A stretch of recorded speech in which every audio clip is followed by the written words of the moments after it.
Karena temuan saya dari Desember ke Mei 2018, di 15 kota di mana saya meminta audiens seminar saya untuk mengisi kuesioner, umur berapa ibu-ibu dan bapak memberikan handphone ke tangan anak.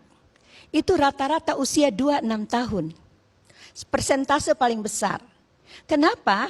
Biar anteng. Nio sambil kita ngaca sama informasi ini. Biar anteng. Kemudian untuk apa lagi? Untuk supaya dia bisa belajar, lihat galeri dan main games.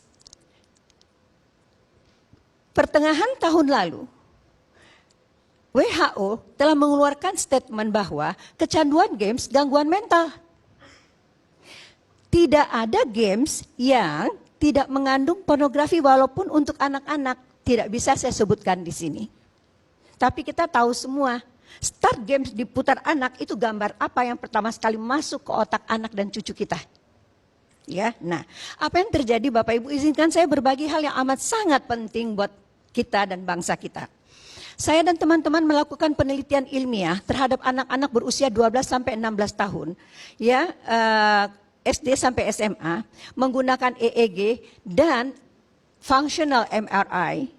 Ya, dan serangkaian tes kognisi untuk psikologi dan tes parentingnya, lalu ASI, Adolescent Sexual Activity Index.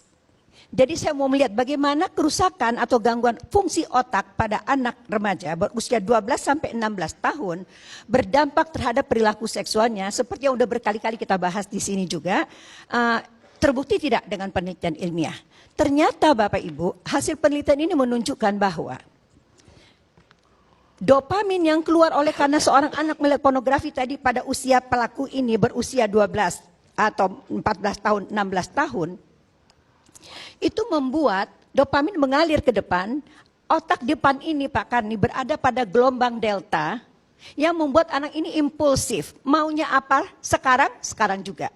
Kemudian sebagian berada pada gelombang gamma, kalau dia maunya sekarang, ya, lagi, dan lagi. Lalu otaknya itu mengalami desensitisasi untuk melihat suatu gambar tertentu, ya, meningkat ke yang lain, meningkat seterusnya. Apa yang terjadi? Mereka acting out.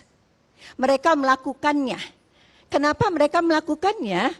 Karena mereka meniru apa yang mereka lihat dan ingin tahu. Apa yang dia ingin tahu? Rasanya. Jadi hasil penelitian saya ini menunjukkan bahwa gelombang-gelombang yang berbeda di bagian depan otak ini Pak Karni dan Bapak Ibu yang saya hormati, sama juga Bapak Ibu nyetir, lihat bencana di depan, mau tekan rem, mobil tetap jalan, tekan rem, mobil tetap jalan.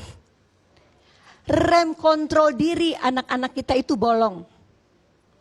Lalu yang berikutnya adalah fungsi memori, daya ingat, ya. Tadi kontrol diri dan penyusutan Pak Karni pada otak depan 4,4%. Mau bagaimana bangsa ini?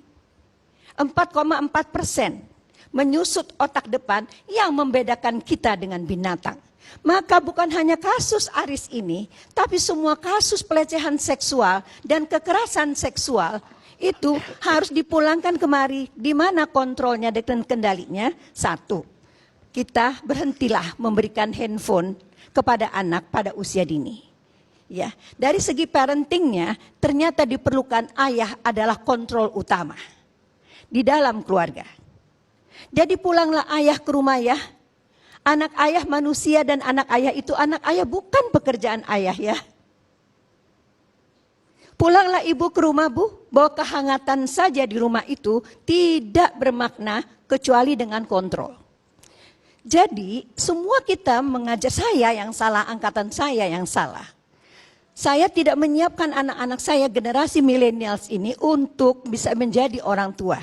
Saya dulu berharapan mereka ini menjadi saintis, ilmuwan ya, pedagang dan sebagainya, sarjana. Saya tidak mempersiapkan anak-anak saya generasi milenials yang sekarang menjadi orang tua super milenials untuk menjadi menantu orang. Saya, angkatan saya dan di bawah saya lupa menyiapkan anak-anak kami untuk menjadi istri dan suami orang.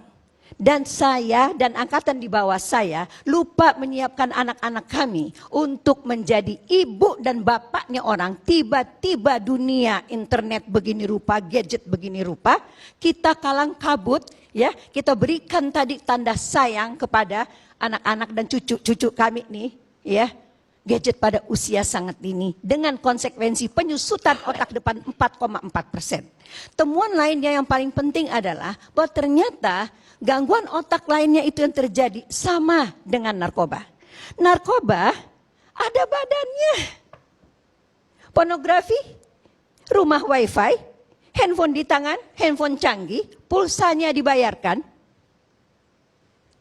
Games tersedia, penyusutan otak depan 4,4%. Nah, jadi maksud saya di sini bahwa jalan konklusi ini mau kebirikah, hukuman matikah, berpulang kepada kita sekarang orang tua untuk menjadi orang tua kembali, karena ternyata hasil riset yang lain tidak ada hubungannya kecanduan kerusakan otak depan dengan tingkat kecerdasan. Jadi nggak bisa melihat anak-anak dari reputasi akademisnya saja.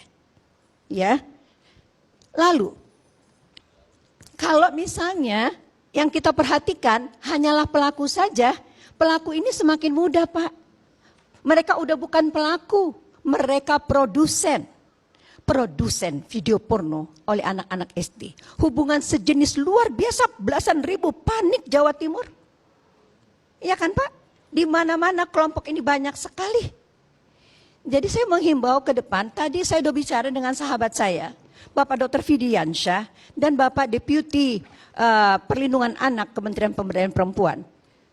Tadi apa yang disampaikan oleh Dr. Fidi, ini masalahnya baru restorasi terhadap pelaku. Apa kabar dengan korban? Semakin banyak dan semakin mudah. Jadi saya rasa ke depan pemerintah atau dalam hal ini Kementerian Pemberdayaan Perempuan harus punya badan-badan restorasi di seluruh daerah, BKKBN semua, kita semua harus bergerak. Kita menghadapi bencana kerusakan otak, ya, pada bahagian yang membedakan manusia dengan binatang.